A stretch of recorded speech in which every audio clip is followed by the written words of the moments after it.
Okay, visual है अभी?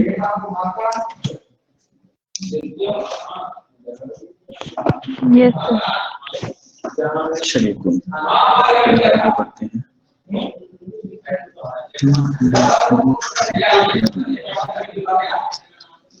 Okay, तो कल हमने एक आधा किया था अपोस्ट्रोफी केसेस पढ़ते हैं हम लोग। ओके,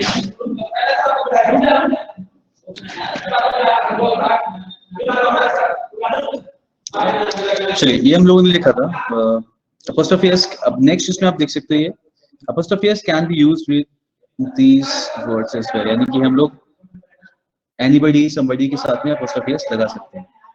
ठीक है, देयर इज अ सेंटेंस, इसमें से लिखते हैं everybody's business is nobody's business। Okay, तो एवरीबॉडीज बिजनेस इज नोबॉडीज बिजनेस ऐसे बोला जा सकता है, यानी कि जो हर किसी का काम है। Yes, I wanted to zoom in the slides but I don't know ये सही से दिख रहा है क्या। तो मैं बता दूंगा जहां जरूरत पड़ी क्या है।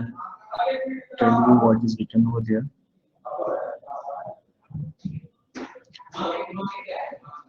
इसमें लगता है ऐसे करके साइट का दिखेगा नहीं सही से, हो सकती है।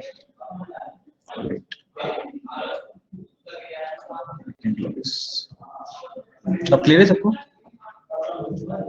चलिए, so we can say everybody's business is nobody's business, मतलब we can use apostrophe s with these words, इनके साथ हम apostrophe s यूज कर सकते हैं। तो बस नेक्स्ट पार्ट ये वाला था इसमें। ठीक है, everybody's business is nobody, इस सेंटेंस का मतलब क्या होता है सुना है कभी ऐसा? everybody's business is nobody's business, जो लिखा है इसका वही मतलब होता है जो हर किसी का काम है वो एक्चुअल में किसी का नहीं होता। मतलब कोई ऐसी चीज जो सबकी ड्यूटी है करने की वो एक्चुअल में कोई नहीं कर रहा होता बाद में। ऐसा है जैसे ग्रुप प्रोजेक्ट्स होते हैं या फिर शहर को साफ रखना है जो हर किसी का काम है। तो इस सेंटेंस का मतलब है, तो यहाँ पे बस मैं इतना बताना चाह रहा था कि हम लोग इसके साथ apostrophe s यूज कर लेते हैं अगर इसके साथ में these words are followed by else, अगर इसके बाद आप else यूज करते हो then apostrophe s is used with else। ठीक है, तो अगर आप इसके बाद में else आता है कहीं पे भी तो जो apostrophe s लगाते हैं हम लोग वो उस पे लगाएंगे। ठीक है, जैसे अगर मैं बोलता हूँ let me right a sentence, क्या बोलने को कुछ someone's car is parked outside the gate। ठीक है, तो इस तरीके से बोल सकता हूँ कि किसी की कार पार्क है तो someone के साथ apostrophe s लगा सकते हैं। तो अगर मैं तुमसे बोलूं कि वो तुम्हारी कार है तो तुम क्या कहोगे? नो इट्स somebody else's, तो ये मेरी नहीं किसी और की है। तो आप ऐसे बोलोगे इट्स somebody else's। ठीक है, तो somebody else नहीं बोलेंगे हम लोग, somebody else's। तो अगर ये साथ में आ रहा है और आपको बोलना है कि ये किसी और की कार है, इट्स somebody else's car, ऐसे बोलना है। ठीक है, तो आप जो apostrophe s लगाओगे वो else पे लगाओगे। समझ में आई बात?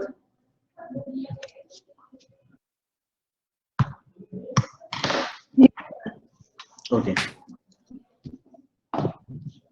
यानी कि हम सेंटेंस को अगर लिखना चाहें तो कुछ इस तरीके से ही बोल सकते हैं। मैं आपको बता देता हूँ।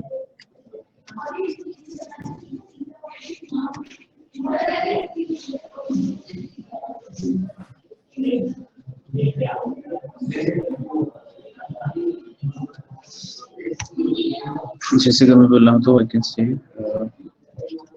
I like your advice and nobody else's. ठीक है, या फिर I follow your suggestions and not anybody else's. तो इस तरीके से आप बोलोगे कि मैं केवल तुम्हारी एडवाइस पसंद करता हूँ या उसको फॉलो करता हूँ और किसी की नहीं। ठीक है, तो we can use apostrophe s with else। तो अगर इसके साथ में else लग रहा है बाद में तो हम apostrophe else के साथ करेंगे। I hope this is clear. तो आगे बढ़े इसमें।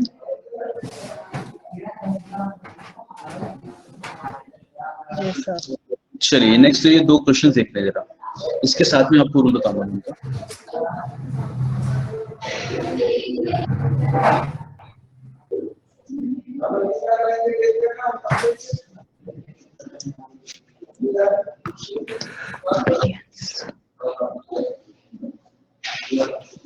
As the survey gives us much knowledge of the public's opinions नहीं होगा, public's opinion on the matter of terrorism। देखो यहाँ पे बस हम सीख रहे हैं अभी इसे, because I don't want you to know कि हाँ सीधे सीधा आंसर बताओ इसका। पब्लिक ओपिनियन जब भी लिखा जाएगा तो पब्लिक ओपिनियन में apostrophe दी लगता है, we will remove the apostrophe from here, we will just write it public opinion। ठीक है, this is written in this manner only। तो पब्लिक का ओपिनियन तो हमें बोलना है of course, लेकिन हाँ पब्लिक ओपिनियन नहीं बोला जाता है, इसमें apostrophe हम लोग नहीं लगाते। सर इसमें on the matters of terrorism, on the matters नहीं होगा। नहीं, इट्स फाइन यार, अगर हम लोग मैटर बोल रहे हैं तभी ठीक है ना, क्योंकि एक ही तो मैटर की बात कर रहे हैं, टेररिज्म का एक ही मैटर हुआ, इसमें क्या दिक्कत है। मैटर्स भी हो सकता है, वो अलग बात है। हाँ Okay. Public is the means public word ही एक this thing singular नहीं है, plural है, इसलिए उसमें s नहीं लगता है। नहीं, प्लूरल सिंगुलर का बिल्कुल भी नहीं है, बिकॉज हमने ऐसी बहुत सारी चीजें देखी हैं जहाँ हम प्लूरल के साथ एस लगा सकते हैं, तो मेंस क्लब बोलते हैं हम लोग, इट्स फाइन। ठीक है, तो सिंगुलर प्लूरल का बिल्कुल भी नहीं है इसमें। और पब्लिक को हम लोग अगर बात करें तो पब्लिक आर नहीं बोलते, पब्लिक इज बोलते हैं, तो ये सिंगुलर ही फॉर्म में यूज होता है। ठीक है, तो ये सिंगुलर प्लूरल वाला नहीं है यहाँ पे। अब इसका अगर हम बात करें लिंग्विस्टिक की यानी लैंग्वेज की ही बात करें कि ऐसा क्यों हो रहा है, इसका रीजन ये कहा जाता है इसके एक्सप्लेनेशन में कि यहाँ पे ये एडजेक्टिव की तरह यूज होता है। ठीक है, कुछ वर्ड्स होते हैं ना जो किसी जगह पे किसी एक पर्टिकुलर चीज की तरह काम कर रहे होते हैं, जो ग्रामरियंस या जो भी लिंग्विस्ट पहले रहे थे उन्होंने ये वर्ड पर्टिकुलर इस कैटेगरी में डाला है, तो ये कहते हैं कि इसको उन्होंने एडजेक्टिव की, जब भी हम इस तरीके से लिखते हैं तो ये एडजेक्टिव की तरह काम कर रहा होता है। ठीक है, उनका मतलब है कि कौन सा ओपिनियन, पब्लिक ओपिनियन, तो it is working as an adjective, इसलिए हम इसमें apostrophe नहीं लगाते। अगर हम नाउन लगा रहे होते, जैसे हम नाउन मान रहे होते तो हम apostrophe लगा देते, जैसा कि इस केस में होता है। हम सोसाइटीज डिमांड बोलते हैं, सोसाइटी के साथ apostrophe चलता है लेकिन पब्लिक के साथ नहीं चलता, तो ये वर्ड आपको मतलब याद रखना होगा कि यार यहाँ पे लगा सकते हो, यहाँ पे नहीं लगा सकते। ठीक है, Then sir it's like कि किसी भी केस में पब्लिक में apostrophe s नहीं लगेगा। हाँ नहीं लगाएंगे हम लोग। यस, अगर इस तरीके की कोई भी चल रही है तो हाँ पब्लिक आगे, पब्लिक प्रॉपर्टी, हम पब्लिक प्रॉपर्टी नहीं बोलते ना, पब्लिक प्रॉपर्टी बोलते हैं, कितनी बार सुना है हम लोगों ने ये चीज। ठीक है, हमारा मतलब वही होता है कि भाई पब्लिक की प्रॉपर्टी है जो भी है, लेकिन हाँ उस सेंटेंस में भी वो कैसे काम कर रहा होता है, एडजेक्टिव की तरह काम कर रहा होता है, विच प्रॉपर्टी, पब्लिक प्रॉपर्टी। तो बस this is the only reason, इसमें कुछ नहीं है, तो बस हम याद रख लेंगे कि पब्लिक के साथ हम apostrophe नहीं लगाएंगे। बट हाँ अगर हम बात करें सोसाइटी की तो yes we will use apostrophe with that.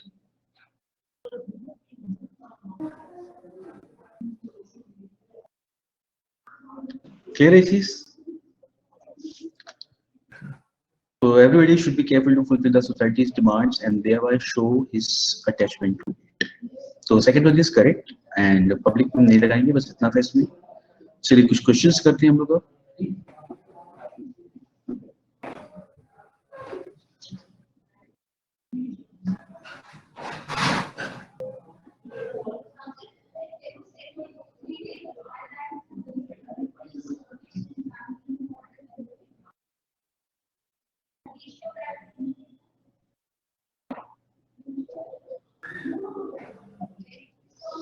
चलिए इजी क्वेश्चन से यार, फर्स्ट में क्या होगा, the buildings roof needs repairing otherwise it may fall down and result into many persons death।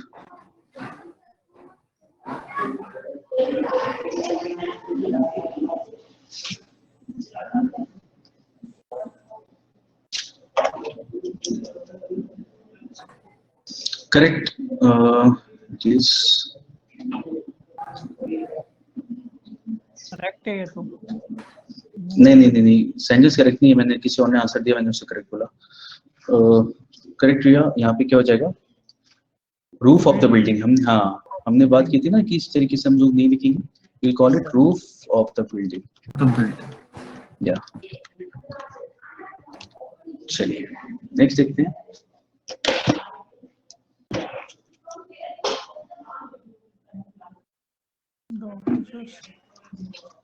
The officer said that he appreciated his staff's coming on time and cooperating him.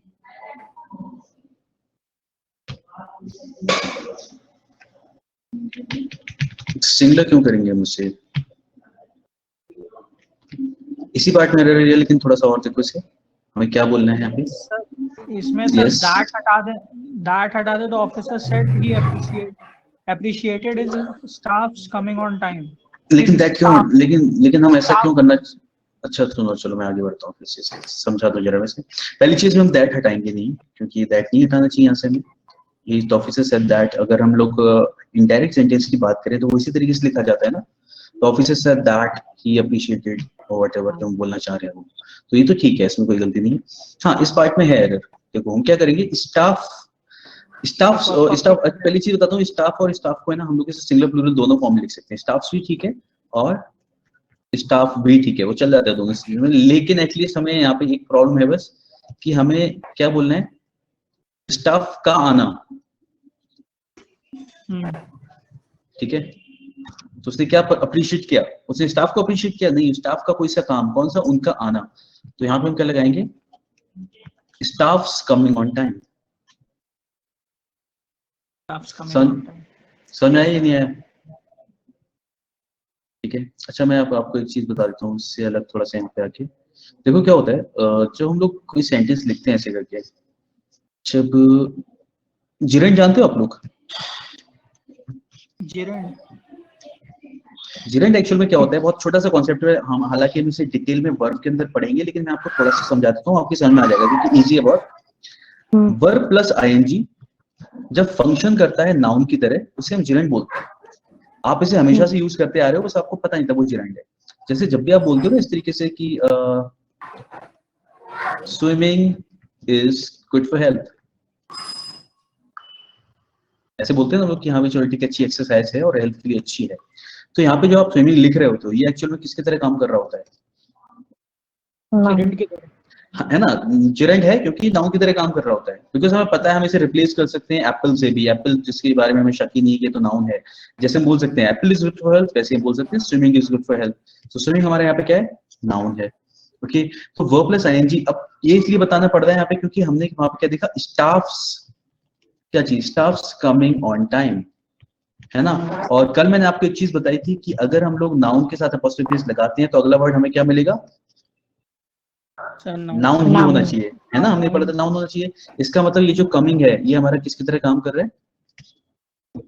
जिरेंट की तरह काम कर रहा है. Yes, ठीक है.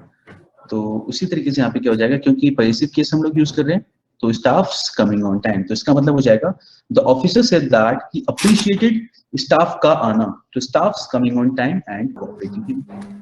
ठीक है, तो ये ए बी सी पार्ट में एरर हो जाएगा एंड यहाँ पे हम इसे करेक्ट करेंगे. चलिए थर्ड देखते हैं.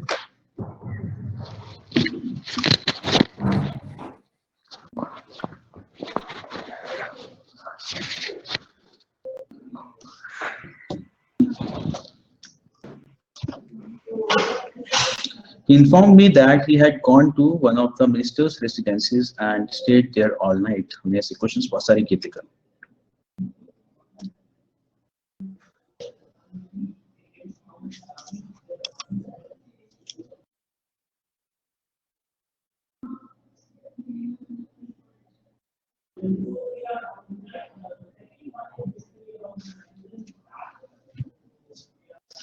यप, सी पार्ट में रह रहे, बिल्कुल सही.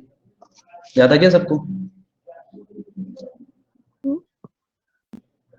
वन ऑफ द हमने कल पढ़ा था के साथ, वन ऑफ द के साथ सर प्लूरल आएगा, प्लूरल आएगा. ठीक है, और अगर हम लोग अपोस्ट्रोफी ऐसे कुछ बोलना चाहें तो हम नहीं बोल सकते, हमें ऑफ लगा के ही बोलना पड़ेगा इस बात को.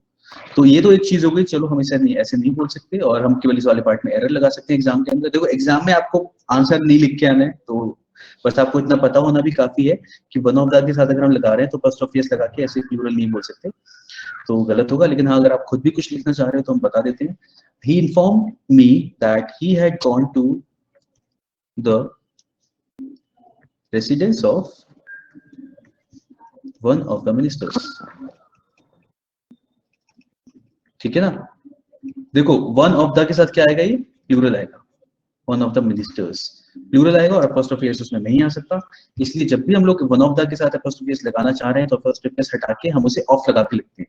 तो residence of one of the ministers, यहाँ पे हमारा मतलब था ना एक मंत्री की, एक मिनिस्टर के घर पे, तो हम यहाँ पे भी वही बोल रहे हैं ऊपर वाले सेंटेंस में, the residence of one of the ministers. तो this is the correct form of writing it. तो आई होप सबकी समझ में आ गया होगा वाला क्वेश्चन हमने किए थे ना तरह से, क्लियर सबके लिए? कूल, चलिए नेक्स्ट देखते हैं, फोर्थ वन।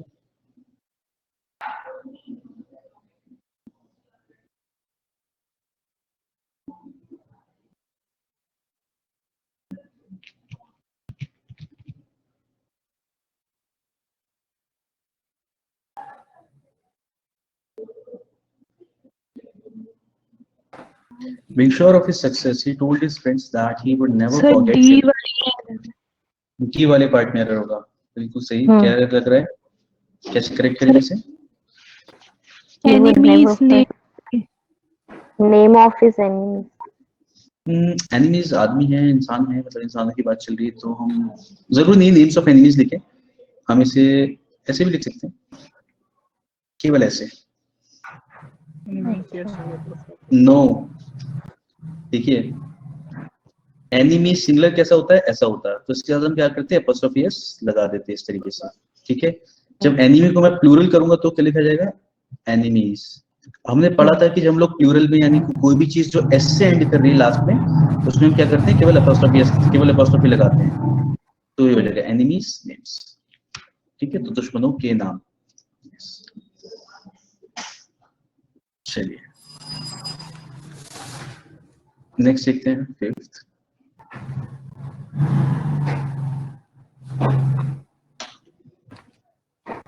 सर डी वाले पार्ट में है ना। D वाले पार्ट में। हाँ, very few soldiers dare to turn.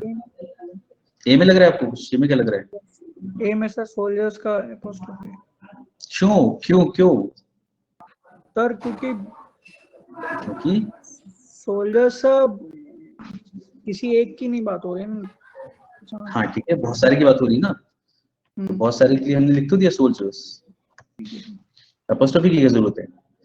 देखो इस कॉन्सेप्ट, हाँ वो तो प्लूरल होता है ना, प्लूरल को कर रखा है हमने, apostrophe थोड़ी लगेगा यहाँ पे, this is fine.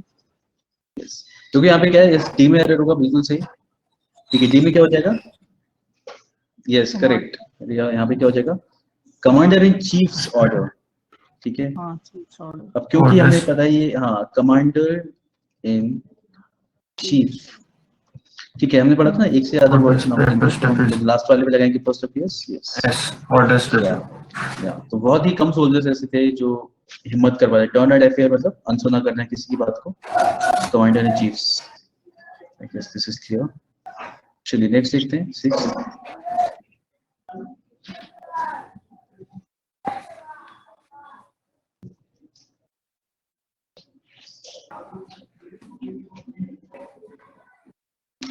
I have read many plays of Shaw's, who is called the Shakespeare of our age. The many Sir, many B plays of Shaw होगा। D. Shaw होगा। Yeah, correct. Because हमने already इसमें off लगा के लिखा है, तो apostrophe s की बिल्कुल भी requirement नहीं है यहाँ पे, तो इस यहाँ से apostrophe s हट जाएगा।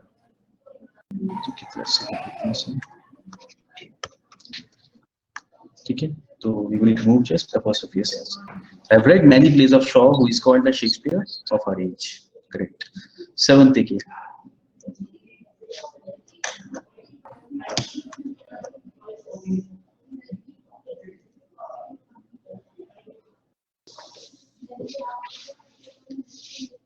D part. बी, बी में क्या लग रहा है?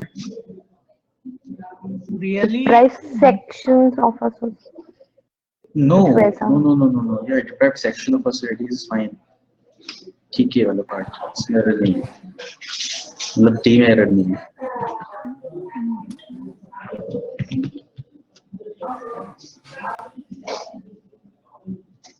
सर फर्स्ट अच्छा, में आएगा। बिल्कुल फर्स्ट में एरर रहेगा, और मैं वो बोलना चाहता था कि हम लोगों ने अभी प्रोनाउंस किया नहीं है, बट स्टिल मैं इतना एक्सपेक्ट कर सकता हूँ कि आप इसे कर सकते हो सही से। क्या लग रहा है फर्स्ट में? एस आएगा, एप्रिशिएट्स। थोड़ा सा और सही करो।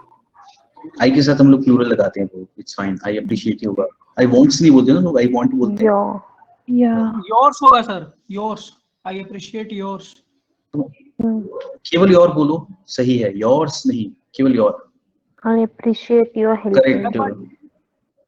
हाँ बट अच्छा, लेकिन सर ठीक है। सिंगल पर्सन की बात हो रही है तो योर्स क्यों नहीं लगा सकते आप?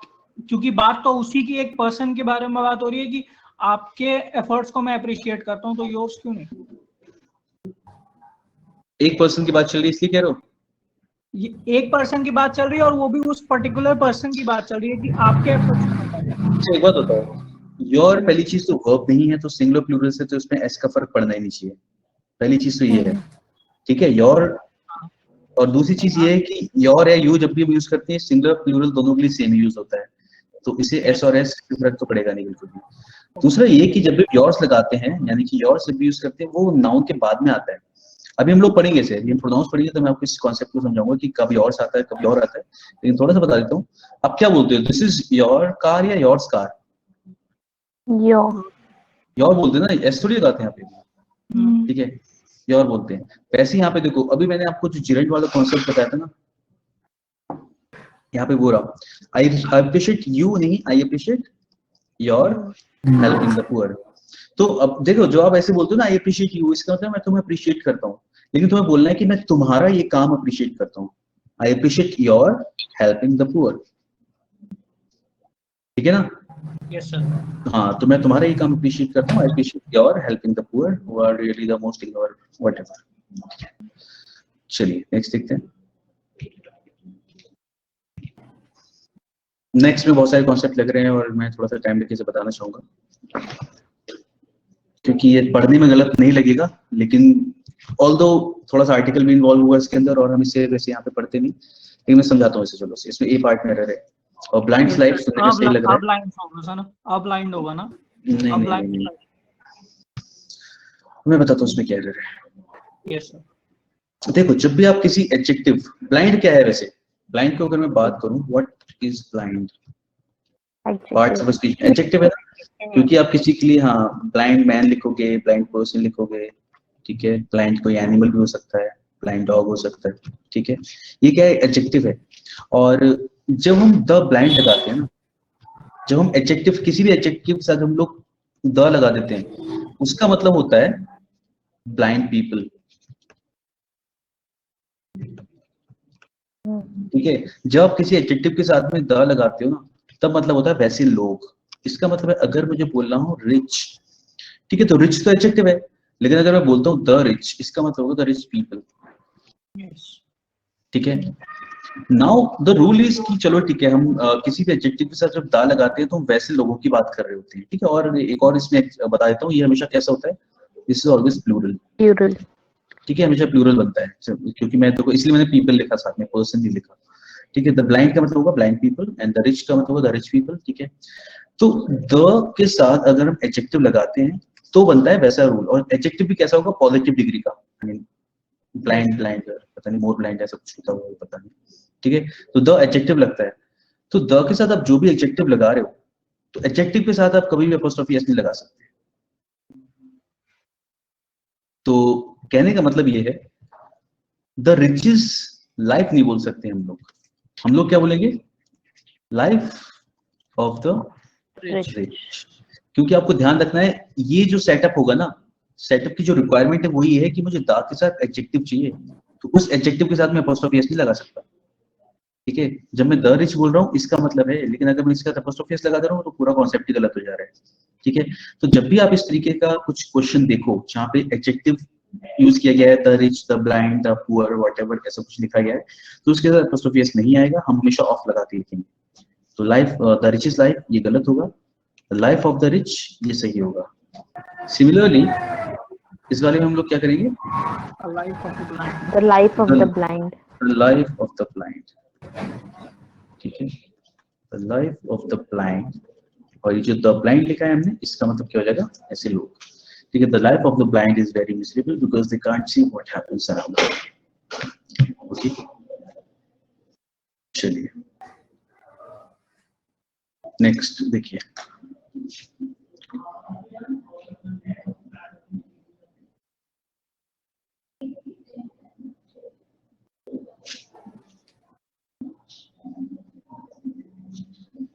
9th इजी है. A part, Yes, correct. A में क्या होगा? India's the India. president of India's. Yes. The president of India's constitution power is limitless.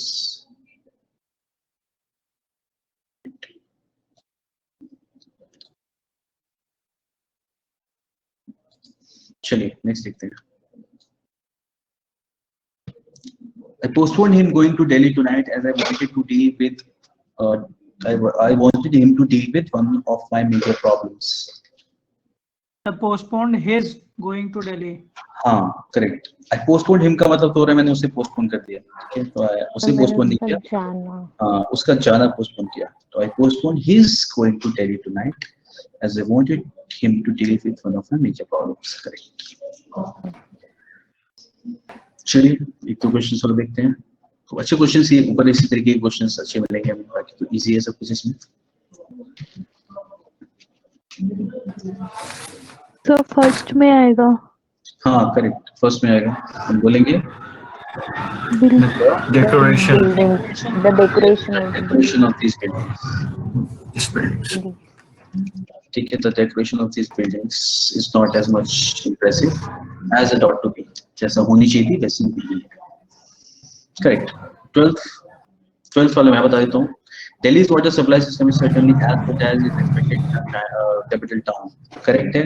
No error. ठीक है, हम Delhi's water supply इस तरीके से बोल सकते हैं. और कुछ चीजें हम जो बोल सकते हैं हम लोग, जैसे कोई भी अगर यूनिट ऑफ मनी है, जैसे डॉलर हो गया या रुपये हो गया, ठीक है, इसके बाद अगर वर्ड इस तरीके का आ रहा है वर्थ या फिर वैल्यू, तो इसके बाद apostrophe s लगा सकते हैं. हाँ, तो डॉलर्स वर्थ हो जाएगा, रुपीस वैल्यू हो जाएगा, तो आप इसे यूज कर सकते हो. सर यहाँ पे दिल्ली के साथ apostrophe s आ जाएगा. हाँ दिल्ली के साथ आएगा apostrophe s. Delhi is water supply system. ठीक है, हाँ तो ये करते हैं, ये सही है, इस तरीके से बोल सकते हैं. बाकी देखो अगर हम ये बात करें ये भी करेक्ट है, और साथ ही साथ अ टन्स वेट अगर ऐसे बोला जा रहा है, मतलब ये क्या है, एक टन में कितना वेट होता है? Unit of weight. ठीक है, और ये क्या है, ये वर्ड है वेट. तो अगर किसी भी यूनिट ऑफ वेट के बाद में वेट वर्ड भी आए तो उसके बाद apostrophe s लगा सकते हो आप. इसका मतलब ये है एक टन का वेट, इसका मतलब होगा टन्स वेट का मतलब है एक टन का वेट. लेकिन अगर कोई बॉक्स है जो एक टन का है तो हम ऐसे नहीं बोल सकते अ टन्स बॉक्स. ठीक है, इसका मतलब ये नहीं होगा कि एक टन का बॉक्स की बात कर रहे हैं हम लोग, लेकिन ये ठीक होगा. ठीक है, ग्राम्स वेट कुछ भी ऐसा बोल रहे हो तो किसी भी वेट की यूनिट के बाद में अगर वेट वर्ड भी लिखा जा रहा है तो वो सही होगा. Is it clear? ओके, तो आई गेस सब आप apostrophe s वाले क्वेश्चन सब कर सकते हो, यानी कि बेसिक केस के. तुम थोड़ा सा आगे बढ़ सकते हैं इसमें.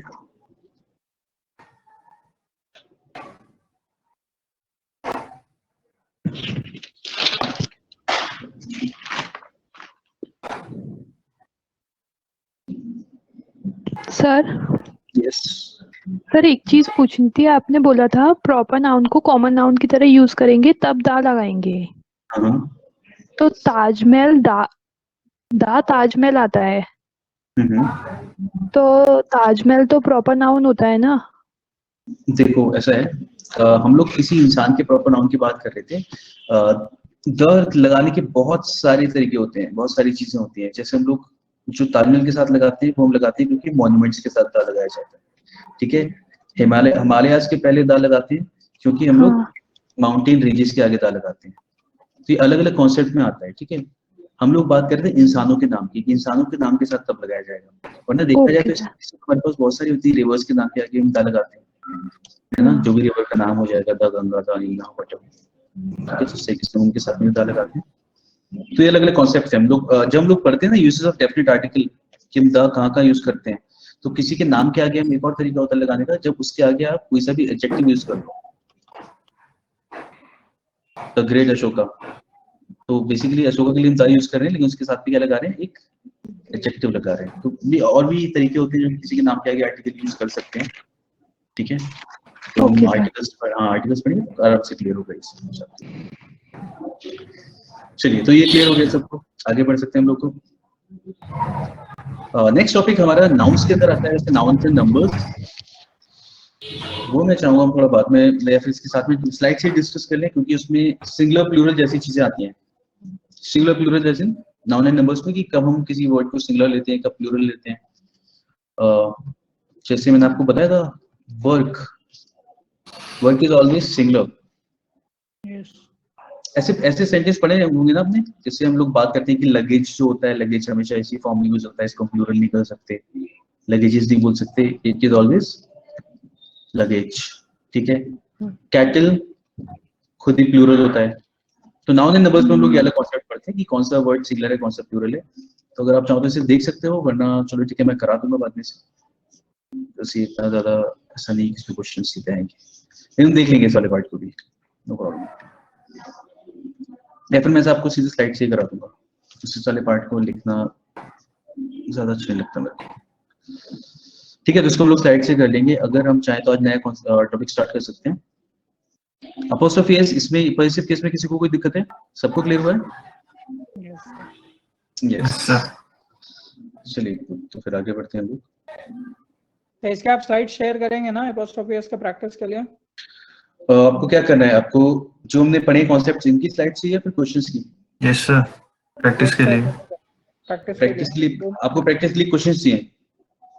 आप दोनों ले लेंगे तो रिवीजन करके एक बार फिर से करना वो ज्यादा आसान होगा फिर एक बार। अच्छा, मैं आपसे ये पूछ रहा था, जैसे मैं साथ में लिखता जाता हूँ तो आप इसे साथ में नोट करते हो या फिर बस देख रहे होते हो, तो या कुछ नोट करते रहते हो?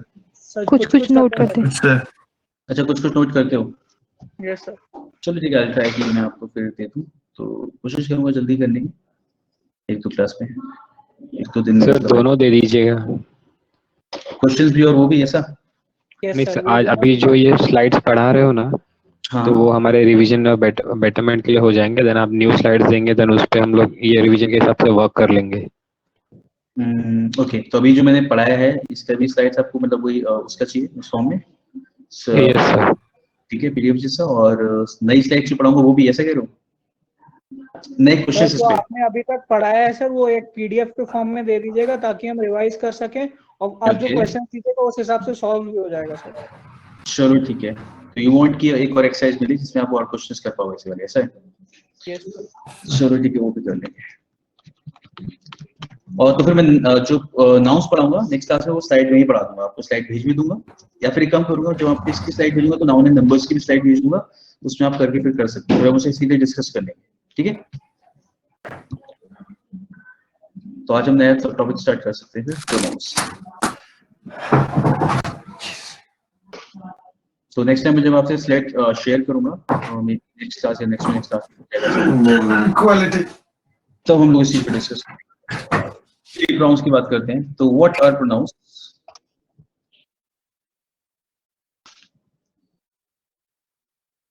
कुछ और क्वेश्चंस अगर आपका शेयर कर सकते हैं इसके लिए, अगर आप चाहो तो next class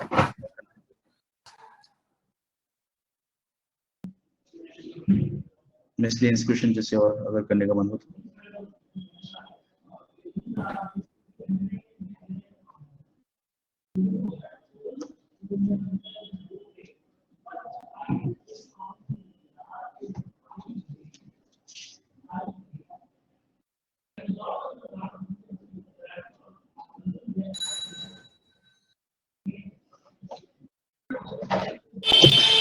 what are pronouns? तो फिर शुरू करते हैं अगर ऐसा है तो।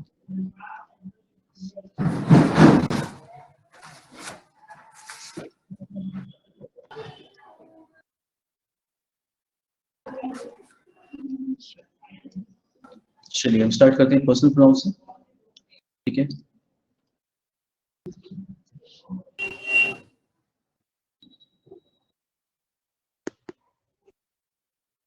तब तक मेरे को डेफिनेशन बता दो कि प्रोनाउंस की क्या होती है।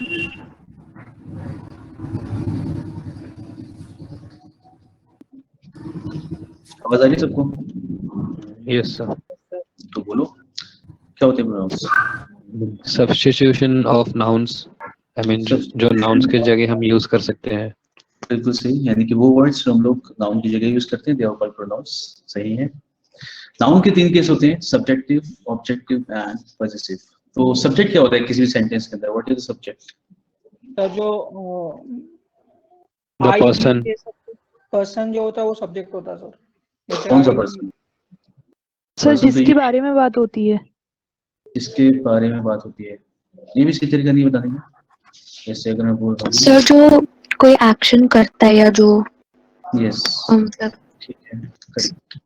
जैसे अगर मैं बोलता हूँ आई हेल्प हिम, ठीक है, आई हेल्प हिम, तो यहाँ पे सब्जेक्ट क्या है हमारा? I- I. This is verb, this is object. इसी सेंटेंस को मैं लिखूं अगर इस तरीके से, ही हेल्प मी, यहाँ पे हमारा सब्जेक्ट क्या है? He, this is the verb and this is your object, ठीक है। Object. या तो देखो सब्जेक्टिव केस आई का आई होगा, यानी कि इसका मतलब है कि जब देखो मैं अपने लिए अगर बोल रहा हूँ मैंने उसकी हेल्प की, तो मैंने जब मैं एक्शन कर रहा था तो मैंने अपने लिए आई लिखा, और जब मैं एक्शन कर नहीं रहा हूँ बस एक्शन में इन्वॉल्व हूँ, यानी कि मैं जब ऑब्जेक्ट टू सेंटेंस के अंदर, तो मैंने अपने लिए क्या लिखा? मी। तो जब मैं सेंटेंस में ऑब्जेक्ट होता हूँ यानी एक्शन रिसीव कर रहा होता हूँ तो मैं अपने लिए मी लिखता हूँ। तो आई का सब्जेक्टिव केस इज आई, यानी सब्जेक्टिव केस तो सबके सेम होंगे, and objective case is me. Passive case क्या होता है? हम लोगों ने भी पढ़ा था, जहां पे हम अपोस्ट्रोफी लगा के अपोस्ट्रोफी लगा रहे थे हम लोग नाउन के केस में, एंड प्रोनाउन के केस में हमारे पास क्या होता है? माय एंड माइन, यानी कि वो वर्ड्स जो आपको बताते हैं कि किसको कोई चीज बिलोंग करती है, आपका पोजीशन दिखाते हैं किस चीज का। तो इसमें मेरे ख्याल से किसी को डाउट नहीं होगा। तो इन सब की फॉर्म से केस होती है। वी के सब्जेक्टिव इज वी, ऑब्जेक्टिव क्या होता है? Us, our and ours. Hours. Subjective you और ऑब्जेक्टिव सेम क्या होगा? यू होगा, Yeah. Your and yours. ये सबको पता होगा, इसमें अपोस्ट्रोफी केस नहीं लगाते हैं, हम लोग डायरेक्ट ऐसे लिखते हैं, hours and yours. He, him, अभी देखा था ऑब्जेक्ट ही है, एंड पैसिव इज हिज। अच्छा देखो यार, इसकी एक ही फॉर्म होती है ना, पता है हमें, हिज, यानी कि एक Yes, और sir. हिज नहीं लिखते हम लोग। मैं लोग पे ग्रामरियंस ने एक बार हिज लिखा तो होगा, बोले सबके दो फॉर्म लिख रहे हैं, इसकी भी लिखनी चाहिए ऐसे करके, फिर बाद में हटाया होगा। Okay, she, objective is her, her and hers. Hers. It, objective क्या हो जाएगा? इट हो जाएगा। पैसिव क्या होता है? इट्स अपोस्ट्रोफी के साथ आता है, विदाउट अपोस्ट्रोफी? दोनों के Yes, sir, साथ। वो apostrophe के साथ दोनों के साथ नहीं आता। देखो अपोस्ट्रोफी के साथ जो होता है उसका मतलब होता है इट इज, Yes, sir. है ना? इस इट्स होता है, और ये इट्स किस सेंस में यूज होता है? ये वाला इट्स होता है इसके, यानी कि जैसे बात करूं, the surface of the board is white and its, ऐसे the colour of the board is white and its surface is smooth. Its surface मतलब इसका surface, okay okay. And them के लिए हमारे पास क्या हो गया? दे के लिए Them. सब्जेक्ट दे है, object is them, Them. Their and their, basically their और देयर हो जाता है। अब देखो this is called first person, I और वी, यानी कि मैं जो बोल रहा हूँ मैं हो सकता हूँ या हम हो सकते हैं, जो एक्शन कर रहा होता है, यानी कि अगर फर्स्ट पर्सन में बात करें मैं या हम, तो ये हो जाएगा फर्स्ट पर्सन। यू, अभी मैं बोल रहा हूँ आप सुन रहे हो, so सामने आप क्या हो? Second person. अभी मैं और तुम जिस बारे में बात कर सकते हैं वो सब कुछ क्या होगा? थर्ड पर्सन, ठीक है। तो इसमें सारे नाम, कुछ भी नाम हो सकता है, या फिर ये सारे प्रोनाउंस, ये सब किसमें आते हैं? थर्ड पर्सन में आते हैं, ठीक है। तो द पर्सन स्पीकिंग, जो बोल रहा है वो फर्स्ट पर्सन है, the person listening second, and the person referred to, जिसकी बात की जा रही है, ठीक है, या द पर्सन स्पोकन ऑफ, जिसके बारे में बात की गई, वो सब क्या होता है? थर्ड पर्सन, ठीक है। तो ये हमारे हो गए पर्सनल प्रोनाउंस, ठीक है। Now I want you to tell me the difference between my and mine. क्या डिफरेंस होता है इनमें? Mine. देखो यार, ये यूज तो सबको पता है, इसका यूज तो यस, मैं और मेरा, मैं जो तो मैं आई हूँ, होता है, मैं तो ऐसे आई बोलते होता हैं। है। जिस पे मैं अपनी अथॉरिटी, जैसे कि मैं किसी को पॉइंट करके बोल रही हूँ तो वो ये, हाँ वैसे तो, हाँ हाँ, किसी को पॉइंट करके बोले तो कि मैं किसी के बारे में बता रही हूँ, जैसे कि दिस इज माय बुक, और जैसे कि दिस मैं इज उसमें माइन, सेंस है दोनों का। करेक्ट प्रिया, यस यस। तो माय हमारा क्या होता है? बिल्कुल सही, माइन, माय हमारा होता है एडजेक्टिव और माइन होता है प्रोनाउन। अब मैं आपको समझाता हूँ, देखो क्या है, वैसे देखा जाए तो माई और माइन दोनों ही क्या है, प्रोनाउंस हैं, बिकॉज हम इसे प्रोनाउंस की कैटेगरी में पढ़ रहे हैं, पर्सनल प्रोनाउंस की कैटेगरी में। लेकिन जब आप सेंटेंस में यूज करते हो ना, तो सेंटेंस में जब आप यूज करते हो तो माई क्या बन जाता है, एडजेक्टिव, बिकॉज ये क्या आ रहा है, नाउन से पहले आ रहा है। देखो ये हमारा नाउन है, नाउन से पहले आ रहा है और नाउन के बारे में एक्स्ट्रा इन्फॉर्मेशन दे रहा है कि नाउन किसका है, किसकी है, किसको बिलोंग करती है चीज। तो this is my book, okay. और माइन के बाद कभी भी नाउन नहीं आता, बिकॉज ऑलरेडी नाउन का पहले ही आ चुका होता है। इनफैक्ट अगर आपसे कोई पूछता है हुज बुक इज दिस, कई बार आप इतना ही बोलते हो, दिस इज माइन, ठीक है। तो माइन के अंदर ही ऑलरेडी आपका क्या आ गया, दिस इज माई बुक, ऐसा कुछ है, ठीक है। तो माई हमेशा हमारा प्रोनाउन की तरह यूज होता है और माई हमारा क्या होता है, एडजेक्टिव। तो बस टेक्निकली इस देखो इसका यूज तो हम लोग जानते हैं, दो सेंटेंस हम लोग बचपन से बोलना जानते हैं। बस आज मैंने आपको बता दिया इसमें कि जो माई लिखते हैं हम लोग वो क्या होता है, हमेशा पॉजिटिव एडजेक्टिव होता है और माइन पॉजिटिव प्रोनाउन होता है। इसी वजह से माई के बाद हमेशा एक नाउन आता ही है, योर के बाद हमेशा एक नाउन आता ही है, ठीक है। आवर के बाद हमेशा नाउन आएगा ही आएगा, इसलिए ऐसा होता है, ठीक है। योर हो गया, आवर हो गया, इनके बाद नाउन आएगा। क्लियर है चीज। अब देखो इसी में एक सेंटेंस ऐसे अगर मैं लिखूं, दिस इज हिज बुक, या फिर दिस बुक इज हिज, इन दोनों सेंटेंस के बारे में बताओ क्या लग रहा है, दोनों सही है, कोई सा गलत लग रहा है? नहीं सर, दोनों सही सर है। फर्स्ट वाला सही लग रहा है। हाँ फर्स्ट वाला सही लग रहा है, ऐसा ऐसा इसलिए होता है क्योंकि हम लोग ज्यादातर इसे बोलते हैं, ठीक है। लेकिन हाँ करेक्ट, सही दोनों है, ठीक है। ये ज्यादा कॉमनली यूज करते हैं हम लोग, दिस इज हिज बुक इस तरीके से, and this book is his, ऐसे ज्यादा कॉमन तरीका नहीं है बोलने का, इसलिए थोड़ा सा गलत लगता है ये, लेकिन ये भी सही है, ठीक है। तो दिस बुक इज हिज, क्योंकि हमारे पास हिज की एक ही फॉर्म है, तो हम दोनों तरीके से इसी को यूज करते हैं, तो ऐसे भी यूज कर सकते हैं, ऐसे भी यूज कर सकते हैं। और इस कॉन्सेप्ट को अगर मैं समझाना चाहूँ फिर से कि माई यहाँ पे नाउन क्यों, माई यहाँ पे एडजेक्टिव कैसे है। जैसे पता है अगर मैं एक नाउन लिखता हूँ, इंडियन, इंडियन क्या नाउन है ना हमारा, common noun, we all are Indians, ठीक है। तो इंडियन हमारा क्या हो गया, कॉमन नाउन हो गया। लेकिन जब मैं ऐसे बोलता हूँ ना, इंडियन रेलवेज, ठीक है, या फिर इंडियन टी, ये एग्जेक्टिव हो जाता है। हाँ तो आप आपका यही वर्ड जो अभी थोड़ी देर पहले नाउन था जिसके बारे में बात कर रहे थे कि नाउन है, यहाँ पे काम किसकी तरह कर रहे हैं, एडजेक्टिव की तरह, ठीक है। तो इसी तरीके से ऐसा होता है कि यहाँ की कोई वर्ड अगर आपका यहाँ पे किसी तरीके से काम कर रहा है जो एक्चुअली में प्रोनाउन है, लेकिन इस सेंटेंस में वर्क हमेशा कैसे करते हैं, एडजेक्टिव की तरह करता है। क्लियर है चीज? ओके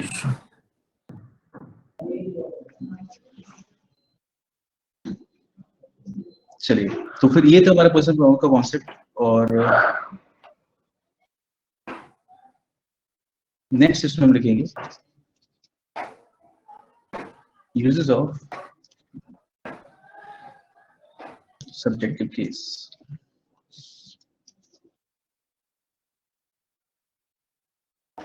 यानी कि हम लोग सब्जेक्टिव केस को कहाँ यूज करते हैं, पहले इसके अंदर लिखेंगे हम लोग with to be form of verbs। to be form of verb कौन से होते हैं,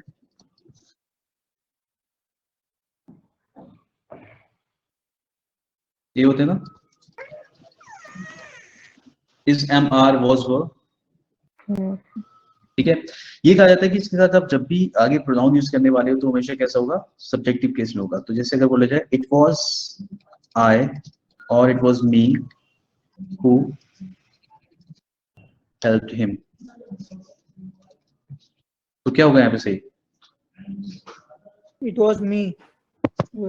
ठीक है। तो इट वाज मी, हम ये पढ़ रहे कि इट वाज मी सुनने में सही लगता है और लोग बोलते भी इसी तरीके से, यानी हमें भी अगर शायद बोलना होगा तो हम ऐसे ही बोलेंगे। हाँ लेकिन ग्रामेटिकली करेक्ट क्या होगा, I, it was I who helped him, ठीक है। तो ये इसीलिए हम लोगों ने पढ़ा कि जब भी इस तरीके से आप लिखोगे इनके साथ में तो आपका जो आएगा हमेशा सब्जेक्टिव केस आएगा। वैसे ही सर एक और बार रिपीट कर दीजिए। देखिए जब भी हम लोग इसके साथ में इज, एम, आर, वाज, वर, इसके साथ अगर आप आगे प्रोनाउन यूज कर रहे हो तो ये आपका हमेशा क्या आता है, सब्जेक्टिव केस में आता है, ठीक है। और हम लोगों ने भी ऊपर देखा था ना कि आई कैसा है, सब्जेक्टिव केस है, और मी कैसा है, ऑब्जेक्टिव केस। तो इसके साथ आप इसलिए मी नहीं लगाते हो, आप क्या लगाते हो, हमेशा आई लगाते हो, ठीक है। तो इट वाज आई, या फिर ऐसे बोलना होगा it was he who completed the work, वो ये था जिसने काम कंप्लीट किया, वो completed the project, what ever जो भी आप बोलना चाहो, ये चीज है। यहाँ पे हम लोग सब्जेक्टिव केस लगाएंगे, इट वॉज हिम नहीं बोलेंगे, हिम नहीं आएगा, ही आएगा। क्लियर है सबके लिए? ठीक है। अब इसमें देखो इधर एक चीज होती है, जैसे टाइम हो चुका, हम लोग जल्दी से समझ लेते हैं सेवा। अगर आपका सवाल किसी चीज में भी हु होता है ना, या फिर आप रिलेट करने के लिए यूज करते हो, हु हमेशा बात करता है किसके लिए? सब्जेक्ट के लिए। अगर क्वेश्चन आपका हु है तो आंसर उसका हुम मिलता है, सब्जेक्ट मिलता है। हुम है तो हमेशा क्या मिलता है? ऑब्जेक्ट। और ऑफकोर्स हुज है तो आपका आंसर पैसिव केस में मिलता है। ठीक है। अब देखो क्या होता है कि जैसे कई बार अगर आपसे क्वेश्चन पूछा जाए हु इज इट, ठीक है, जैसे आपने घर पे नॉक किया या फिर कुछ भी फोन पे हु इज इट, हम क्या बोलते हैं? इट्स मी और आई। मी। ठीक है, हम हमेशा इट्स मी बोलते हैं, लेकिन लिखेंगे क्या? ठीक है, तो करेक्ट क्या होता है? इट्स आई होता है ग्रामेटिकली, लेकिन वी नो दैट कि हम अगर बोलते हैं तो हम क्या बोलते हैं? हमेशा इट्स मी बोलते हैं। तो ये स्पोकन में यूज कर लेते हैं हम लोग, इस बात करते समय से यूज कर लेते हैं, लेकिन जनरली जो करेक्ट होता है एग्जामिनेशन पॉइंट ऑफ व्यू से वो क्या होगा? हम रूल्स को फॉलो करेंगे, इट्स आई। इनफैक्ट अगर अभी तुम किसी से बोलोगे इट्स आई तो उसे लगेगा तुम्हें नहीं पता है, राइट? तो लिखने के लिए सही होता है ये। काफी लोग बाइक के पीछे भी लिख लेते हैं इट्स मी को, देखा होगा मेरे ख्याल से, देखा है? Yes sir. तो लोग बाइक के पीछे भी लिख लेते हैं इट्स मी, ठीक है, पता नहीं चलता होता क्यों लिखते हैं, बट ठीक है लिख लेते हैं। ओके, हाँ, लेकिन हाँ यहाँ पे सही क्या होगा? It's I. तो बस ये है कि अगर आपका क्वेश्चन है who did this, I did this, whom do you want to meet, I want to meet him, ठीक है, whose book is this, this is my book, something like that, ठीक है। तो जब भी आप इस तरीके से लिखते हो उसको आंसर आपका इन्हीं फॉर्म में मिलता है। तो who का सब्जेक्ट, whom का ऑब्जेक्ट एंड whose का पॉसेसिव। चलिए, ये छोटा सा बस हमारा इंट्रोडक्शन जैसा था प्रोनाउंस का, मेरे ख्याल से क्लियर हुआ होगा। पर्सनल प्रोनाउंस को हमने थोड़ा सा समझा कि कैसे काम करती है। यस, तो आगे बढ़ सकते हैं यहाँ से। क्लियर हो गया ये इतना? समझ आया ना थोड़ा प्रोनाउंस? बस अभी शुरू करा है, बस हमने बस इतना समझा है कि प्रोनाउंस में क्या होता है, सब्जेक्टिव, ऑब्जेक्टिव, पैसिव केस होते हैं, ये चीज। बाकी जो हमने पहले भी नाउंस किया था इसका मैं आपको वो शेयर करवा दूंगा। चलिए, और तो कुछ क्वेश्चंस भी इसके कर लेंगे। बाकी जो रूल्स हमने पढ़े थे वो हम इसके शेयर कर लेंगे। ठीक है, चलिए नेक्स्ट क्लास में हम लोग प्रोनाउंस करेंगे, या फिर जो मैं नाउंस का दे रखा था वो हम थोड़ा सा डिस्कस करेंगे। अगर आवाज आ रही है तरीके, तो हमने जो क्या कहते हैं नाउंस में जो भी कुछ हमने पढ़ा एक बार उसे डिस्कस कर लेंगे नेक्स्ट क्लास में, और बाकी कुछ करेंगे प्रोनाउंस को कंटिन्यू करेंगे। तो चलिए फिर मिलते हैं नेक्स्ट क्लास में। समझ में आया सबका आज का? Yes sir. ओके, अगर आप कोई क्वेश्चंस करते हो, कोई भी चीज ऐसी चीज है जैसे प्रैक्टिस कर रहे हो कहीं से और कोई भी क्वेश्चन समझ नहीं आता तो आप नेक्स्ट क्लास में पूछ सकते हो मेरे से, जैसे आज आपने पूछे कुछ क्वेश्चंस। बाकी हम लोग मिलते हैं नेक्स्ट क्लास में और हम इसे कंटिन्यू करेंगे प्रोनाउंस। चलिए, थैंक यू गाइस।